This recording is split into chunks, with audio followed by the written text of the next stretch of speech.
Radio Sucesos 101.7 FM presenta su noticiero Sucesos con Milton Pérez y Verónica Larrea. Un periodismo libre para una democracia plena. Los hechos y las opiniones de los sucesos que marcan nuestro tiempo.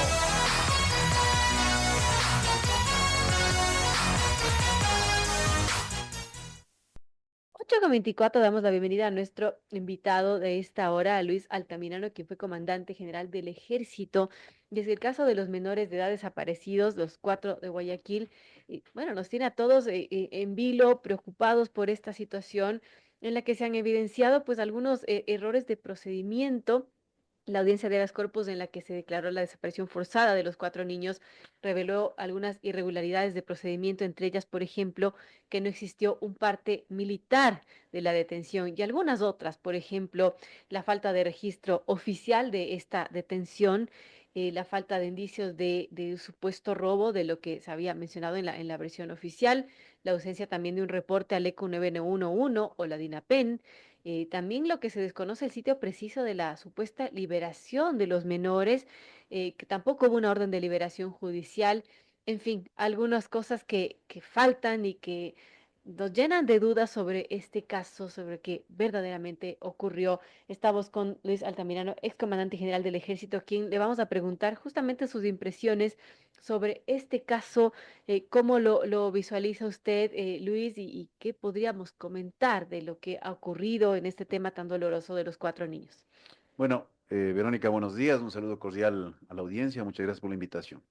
Bueno, como sociedad tenemos que repudiar los hechos, por lo menos en lo que ya conocemos, porque esta falta de procedimientos o el no cumplimiento de los mismos, porque entiendo que están descritos en las normas de conducta, en las órdenes de operaciones de los diferentes niveles que manejan las Fuerzas Armadas, ya configura la potencial existencia de un delito. Como usted ha dicho, la desaparición forzada.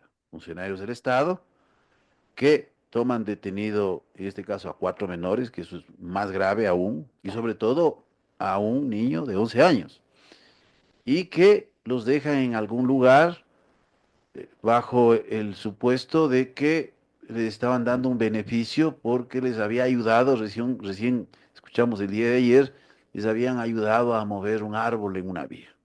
O sea, esto sí es deplorable, en todo sentido. O sea, yo quisiera que esas personas se pongan en los zapatos de los padres de familia, a ver si harían eso con sus hijos.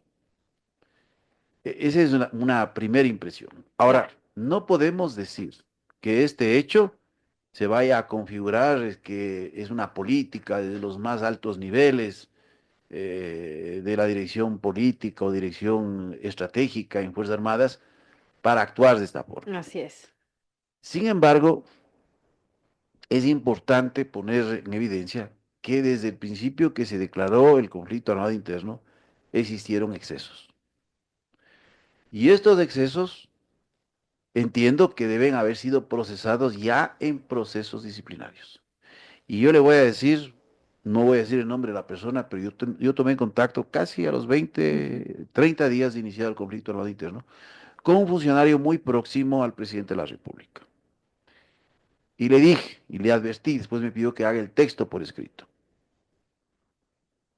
¿Cuáles son las consecuencias de estas golpizas que la gente aplaudía?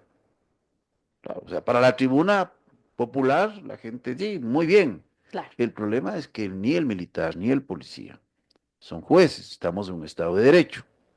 Cuando tenemos militares o policías justicieros, pasan este tipo de cosas, en donde se piensa de que tienen el derecho de limpiar a la sociedad.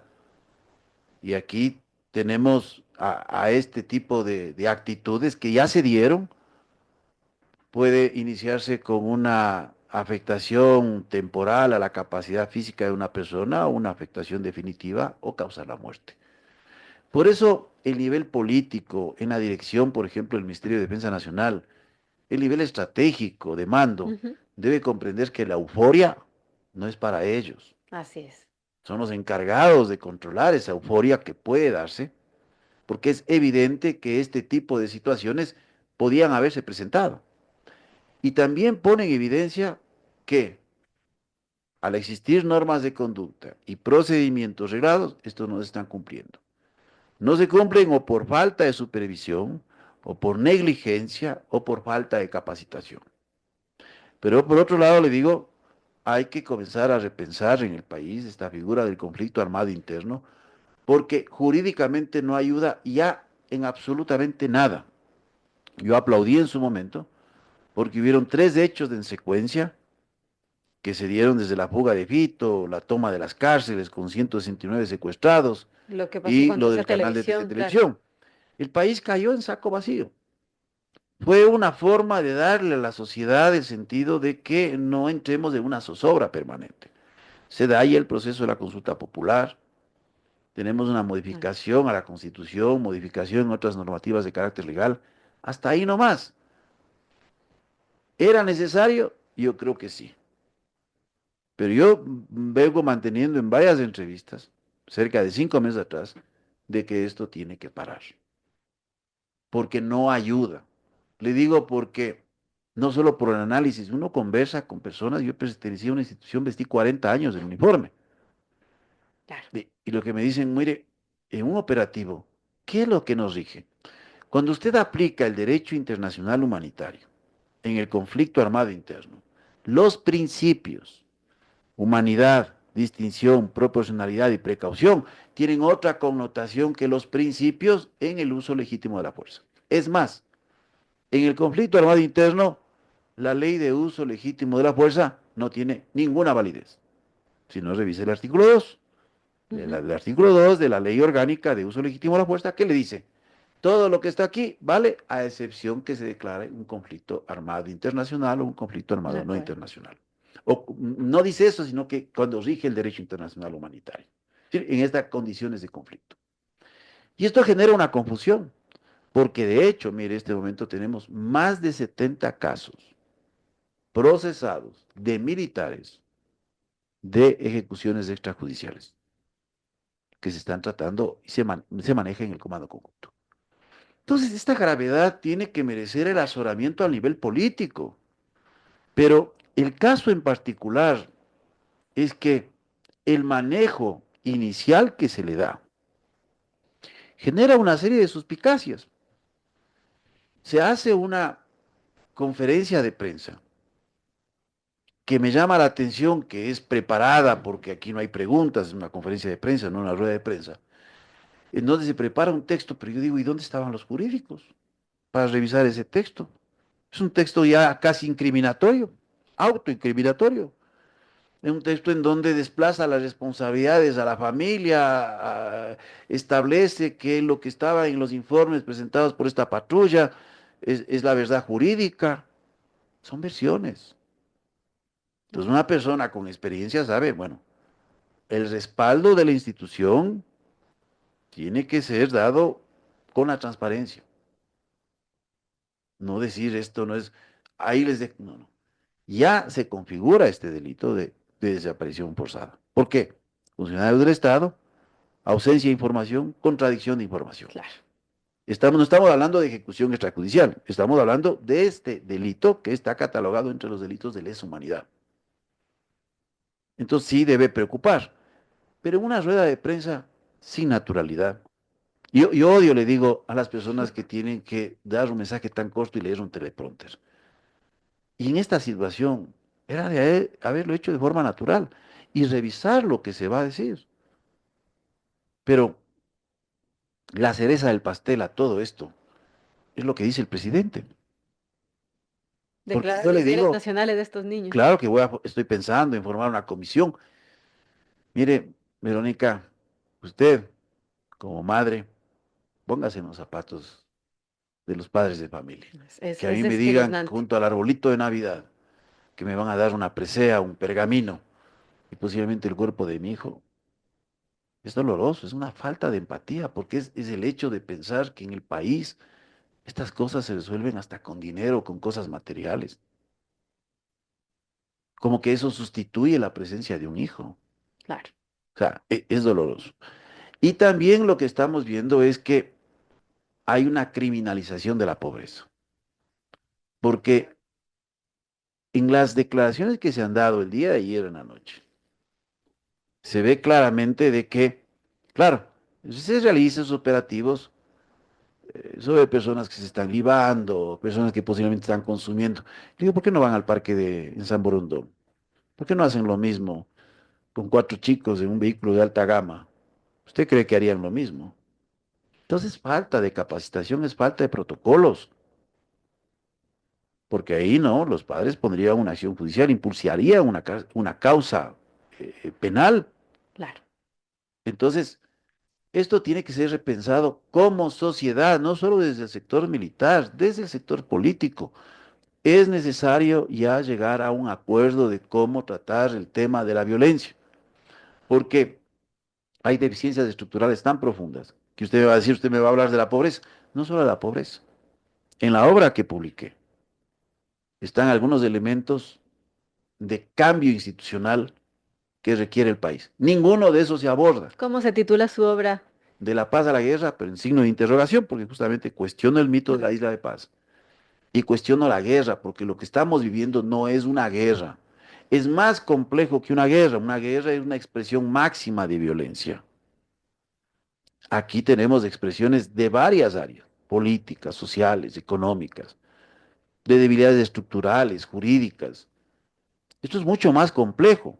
Entonces el país requiere llegar a un acuerdo, porque si no Claro. llegamos a un acuerdo, bueno, tendremos esta guerra, entre comillas, para años. El rol militar es importante. ¿En dónde debe estar ese rol militar? Mire usted, cuando se declaró la guerra contra las drogas, la primera vez en el tiempo de Richard Nixon y después reafirmado en el gobierno Ujú. de Ronald Reagan, los militares norteamericanos no participan en operaciones directas. Hay operaciones muy puntuales que han participado. El otro son elementos tecnológicos, apoyo logístico, uso de sistemas radáricos, uso ahora de sistemas satelitales, aviación no tripulada, porque no están preparados para un trabajo que tenga que ver en un contacto muy fuerte con la población en el tratamiento de delitos. Mire el desgaste de Fuerzas Armadas, una cantidad de patrullajes sin inteligencia. Ay, ¿qué hace la inteligencia militar? Es que la inteligencia militar no tiene la expertise, es como Claro. alguien le escuchaba, es que este asunto que ha ocurrido con los cuatro menores, que lo investigue la inteligencia militar. No, señor. Porque los cuerpos especializados de la policía, que tienen formación, que tienen una acumulación de experiencia, como órganos como la dirección, la DINAPEN o la UNACE, no es algo que usted hace de la noche a la mañana. Entonces, zapatero a tus zapatos. ¿Usted cree que ha sido un error sacar a los militares a las calles? Creo que la prolongación en actividades tipo policía, porque podían haber sido empleados, mire, cuando se formó el SECOT, em, eh, el- esta fuerza contraterrorista, se desmanteló esta fuerza. El entrenamiento y la formación de esta fuerza importante inició en el gobierno anterior. Recibieron entrenamiento de 4 meses y continuaban permanente entrenamiento no solo en el uso de armas, sino en capacitación de derechos humanos, etcétera. Hicieron un trabajo impecable. Se desmantela por otras lógicas institucionales. Claro, es que al ministro le pueden decir Claro. cualquier cosa y él puede aceptar cualquier cosa. Hemos pasado ahora a lo que se llama la conducción directa, un error que obedece a agendas institucionales, no a la agenda nacional. Entonces hoy tenemos unidades poco preparadas, como de la Fuerza Aérea, que esas son las unidades que están en esta situación y que también contribuyen a que estas situaciones se presenten. Entonces, esa unidad tenía un alto nivel de expertise, son las que entraron a las cárceles para poner orden. Así es. Estas unidades estuvieron operando hasta aproximadamente hace unos 2 meses. Se desmantela esto porque, bueno, que cada uno regrese, ahora que cada fuerza se haga. No, estamos muy equivocados. O sea, hay que repensar lo del conflicto armado interno, hay que repensar cuál es el rol que sí existe. Mire, la Fuerza Naval Ujú. tiene el rol de policía marítima, que es importantísimo, y la policía marítima no solo está en el mar, sino está en los afluentes fluviales principales, en donde tenemos estos submarinos, estas Claro. lanchas, que en estas simplificaciones de las narcolanchas y todo, porque yo soy lo contrario a poner el término narco a todo. Entonces, ahí tenemos el rol en las fronteras, hay el rol del control de armas, pero no pueden los militares ir y hacer operativos sin inteligencias. una unidad especial frente a un acto terrorista, claro, Claro. ese momento con los cuerpos especializados de la Policía Nacional, ¿cuál es el rol que corresponde? Yo he mencionado, inclusive lo menciono en mi obra, la zonificación del país, basado en experiencias de otros países, áreas en donde lo central es lo militar y gira alrededor la Policía Nacional, en áreas muy específicas, de alto nivel de conflictividad, en estos bastiones Claro. criminales. Pero la mayor parte de las áreas en donde son áreas intermedias, está la Policía Nacional, las entidades civiles y las Fuerzas Armadas en apoyo. Y la mayor parte del país, la normalidad en donde no hay presencia militar alguna, a excepción que sean zonas de frontera o en donde existen zonas estratégicas de interés nacional, como complejos mineros, complejos hidroeléctricos, etcétera, etcétera. Entonces se necesita más mesura.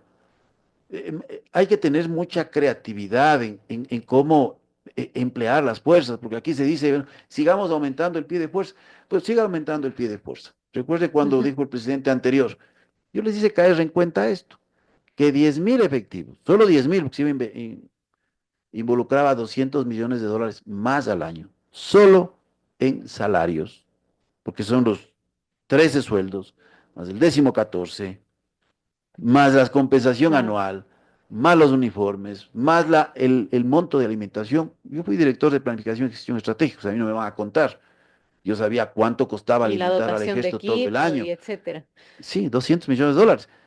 Y usted no tenía ese año, ni 50 millones podía ejecutar para el presupuesto de equipamiento de la Policía Nacional porque tenía que pagar salarios porque de repente formó policías a diestra y siniestra.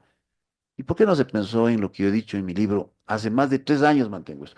Formar una policía especializada en investigaciones, porque frente al crimen organizado, usted tiene que tener unidades que se entrecruzan responsabilidades. Mire cómo es en Chile. La policía de investigaciones es la que investiga el delito, no es carabinero. Más bien hasta le investiga carabineros. Claro. Si hay una acción de fuerza donde participan carabineros, ellos investigan. O sea, la balística viene de aquí, no de acá, porque yo también aquí puedo mover las pruebas. Ya nos olvidamos lo que pasó en el 30S, ¿no es cierto? Así Entonces es. yo mismo investigo y veo a quién culpo.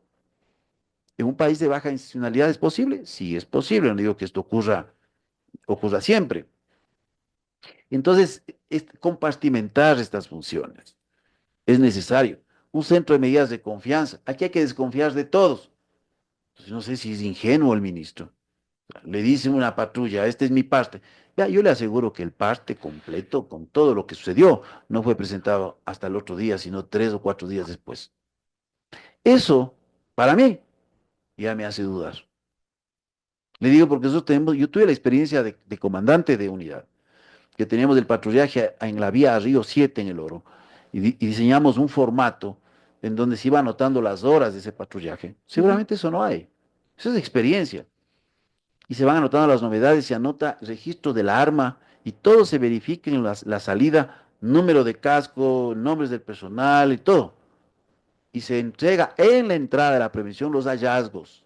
Eso no ocurrió aquí, definitivamente. No, con toda seguridad tienen un informe que es hecho ya por el amanuense y solo ponen el pie de firma y sin novedad. Y ponen dos, tres cosas. Porque se comienza a tornarse normal. Pero ahí ocurren estos eventos.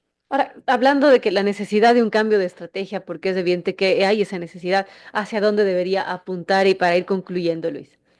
Mire, yo creo que hay que hacer una reforma profunda en Fuerzas Armadas, un proceso de transformación. Hay varios aspectos ahí que tienen que ser analizados desde la cultura organizacional, en términos también de la capacidad multipropósito.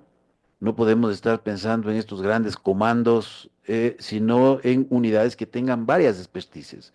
¿Qué es lo que se quiso hacer en el proceso de transformación en el tiempo uno? Que lastimosamente se Ujú. paralizó, como tiene, por ejemplo, el Ejército de Colombia.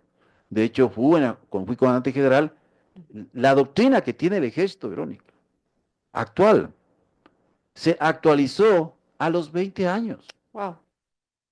O sea, no revisábamos los referentes doctrinarios. Ahora me pregunto si la Fuerza Aérea ha hecho lo mismo en operaciones de ámbito interno, o estamos operando con manuales estratégicos del Comando Conjunto. Entonces, hay que hacer un proceso de transformación y de reforma. Hay que hacer una verdadera reforma policial. Es decir, si vamos a intervenir quirúrgicamente a un paciente, limpiemos las herramientas, diseñemos las nuevas herramientas que necesitamos.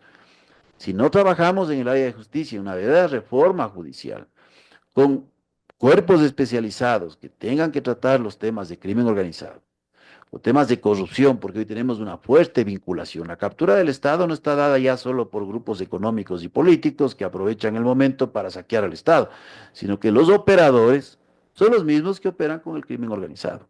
La corrupción y el crimen organizado están yendo de la mano. Entonces, no Claro. quiero entrar en niveles de detalles, crear un Centro Nacional de Vías de Confianza que está en el libro del CIES, porque yo tengo que dudar de todos. Entonces, al dudar de todos, yo tengo que tener la capacidad de intervenir cualquier institución pública, inclusive uniformada, a través de mecanismos de prevención con medidas de confianza o de intervención frente a la presencia de indicios. Entonces, todo esto hay que hacerlo. Aquí pensamos de una forma tan reduccionista que esto es simplemente de ponerle más ñeque.